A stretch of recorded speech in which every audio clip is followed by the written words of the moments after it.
Hello student, आज कर रहे हैं हम क्लास 11 का टॉपिक सार्थक अंक। सार्थक अंक क्या होते हैं इनके बारे में जानेंगे और भौतिक विज्ञान में इनके नियम क्या है, सार्थक अंकों के नियम क्या है उसके बारे में देखेंगे।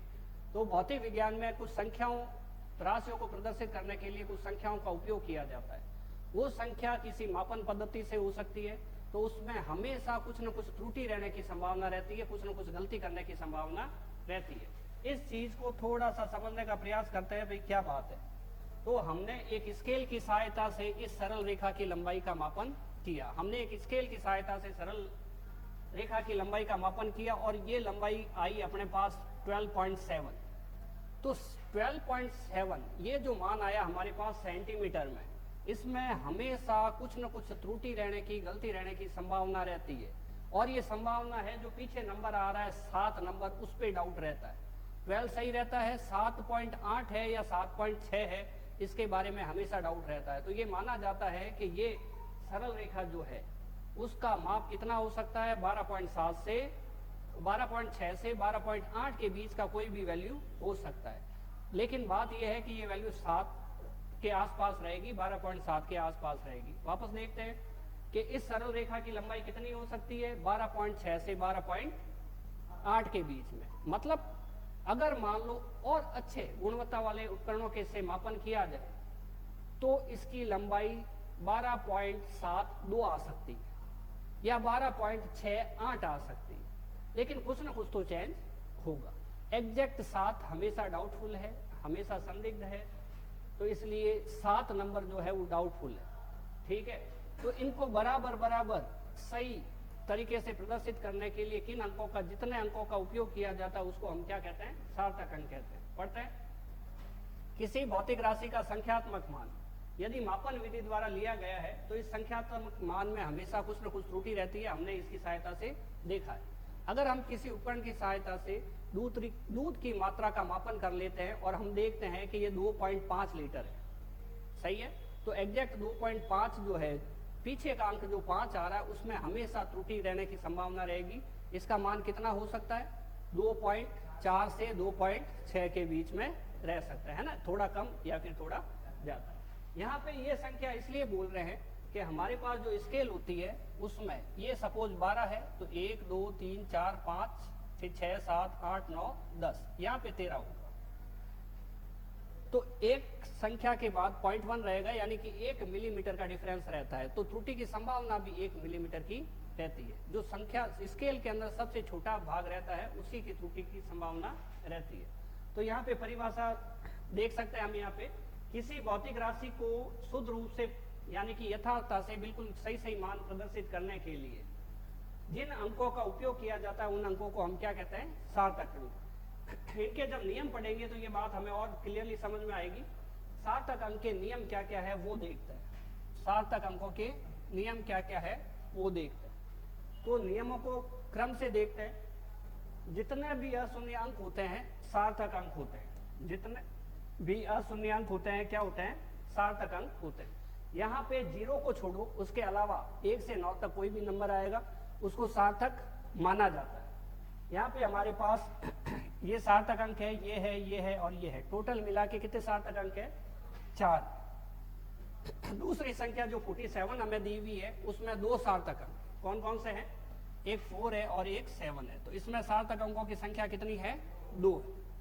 कौन से सार्थक अंक नहीं है उसके ऊपर हम छोटा सा क्रॉस लगा देंगे और जिसको सार्थक अंक काउंट करना है उसके ऊपर हम छोटा सा राइट लगा देंगे। नेक्स्ट 2 नंबर नियम है। नियम सारे आसान है, बस हमें इनके एक एक 2 एग्जाम्पल कम से कम याद रखने। 2 अशून्य अंकों के मध्य आने वाले शून्य को सार्थक अंक माना जाता है। अब हमारे पास 2 अशून्य अंक है, एक 3 है और एक 2 है। 3 जो है वो शून्य नहीं है, 2 है वो भी शून्य नहीं है, और इनके बीच में जो 0 आ जाता है उसको हम क्या मानेंगे, सार्थक मानेंगे। तो यहाँ पे इस 0 को सार्थक अंक माना जाता है। 3 तो सार्थक है ही है और 2 सार्थक है ही। टोटल कितने सार्थक अंक हो गए, 3 हो गए। ठीक है, नीचे दिया हुआ है 7001। अब इसमें ये जो 2 0 है वो 2 अशून्य अंकों के बीच में यानी कि 7 और 1 के बीच में आया हुआ है। 1 2 3 4, तो ये कितना रह गया, 4 रह गया। तो इस टाइप से इस संख्या में सार्थक अंक कितने हैं, 4। नियम क्या है, दो अशून्य अंक है, मतलब जीरो के अलावा दो अंक कोई भी आगे पीछे है, उस बीच में जीरो आ जाए तो हमें क्या करना है, सार्थक मानना है। तीसरा नियम है हमारे पास कि संख्या एक से छोटी है। संख्या एक से छोटी है तो स्टार्ट होगी 0 पॉइंट से। संख्या अगर एक से छोटी है तो स्टार्ट कहां से होगी, 0 पॉइंट से। तो अगर ऐसा हो तो दशमलव के पश्चात जो पहले पहले जीरो आते हैं, सबसे पहले पॉइंट के जस्ट बाद में जो जीरो आते हैं उनको सार्थक अंक नहीं माना जाता। तो इस जीरो को सार्थक अंक मानेंगे क्या, नहीं मानेंगे। इसको मानेंगे, इसको मानेंगे। देखो ध्यान से, 0 पॉइंट करके स्टार्ट हुई है, इसका मतलब ये संख्या एक से छोटी है। और पॉइंट के जस्ट बाद में सार्थक ये जीरो आ रहे हैं, उन सबको छोड़ देंगे। तो सार्थक अंक किसको मानेंगे, 7 को मानेंगे और 3 को मानेंगे। टोटल कितना हुआ, 2। सही है। अभी यहाँ पे ये संख्या भी जीरो एक से छोटी है, 0 पॉइंट से स्टार्ट हो रही है और पहले जीरो, सबसे पहला वाला जीरो, उसको नहीं काउंट करेंगे। 9 सही है, 2 सही है और 8 सही है। तो टोटल सार्थक अंक कितने रहे, 9, 2 और 8, ये 3 सार्थक अंक है। तो हम सार्थक अंक की संख्या कितनी लेते हैं, अगर संख्या एक से छोटी नहीं हो, संख्या एक से बड़ी हो, तो सीधी सी बात है, पहला नियम भी, दूसरा नियम भी काम आ सकता है कि दो अशून्य अंकों के बीच में जीरो आते हैं तो उसको काउंट करना है, ऐसा भी बोल सकते हैं। या फिर लैंग्वेज चेंज हो गई कि संख्या एक से बड़ी हो तो दशमलव के बाद में और प्रथम अशून्य अंक के पहले जो जीरो आता है उसको काउंट किया जाता है। तो देखो ये 1 और ये 7 जो है वो प्रथम अशून्य अंक है, तो इसके बीच में आने वाले जीरो को हम सार्थक अंक मानेंगे। 1 तो सार्थक अंक है ही है और 7 सार्थक अंक है ही है। इसके बीच में आने वाले 2 जीरो भी सार्थक अंक माने जाते हैं। तो ये हमारे पास है 4। सही है। नेक्स्ट हमारे पास 25.09 है। 25 पॉइंट है, इसका मतलब तो ये एक से बड़ी संख्या है। अगर ये एक से बड़ी संख्या है, इसका मतलब क्या हुआ, पॉइंट के बाद आएंगे उसको सार्थक मानेंगे। शर्त है कि लास्ट में भी संख्या होनी चाहिए, तो लास्ट में संख्या है तो 2 सार्थक अंक है, 5 भी है, 0 भी है और 9 भी है। टोटल कितने हो गए, 4 हो गए। सही है। नेक्स्ट 5वां नियम, दशमलव वाली संख्या में अंतिम शून्य को सार्थक अंक माना जाता है। दशमलव वाली संख्या में अंतिम शून्य को सार्थक अंक माना जाता है। क्या ये संख्या दशमलव वाली है, दशमलव वाली है, लेकिन यहाँ पे एक चीज और दीजिए, संख्या एक से छोटी भी है। तीसरे नियम में क्या है, यदि संख्या एक से छोटी हो तो इनको क्या किया जाता है, छोड़ा जाता है। छोड़ा जाता है तो इनको लगाना अपने, ठीक है। अब इस नियम की सहायता से क्या होगा, शून्य के बाद में जो प्रथम अशून्य अंक के बाद में जो शून्य आते हैं उनको क्या मानते हैं, सार्थक। 7 तो सार्थक है ही है, लेकिन 2 सार्थक है। तो 0 कितना हो गया, सार्थक हो गया। तो कितने हो गए, 2। अब एग्जाम्पल 2 देखते हैं कि ये नियम, तीसरा नहीं, ये संख्या एक से बड़ी, ये चौथा नियम हो गया। ये चौथा नियम क्या कहता है,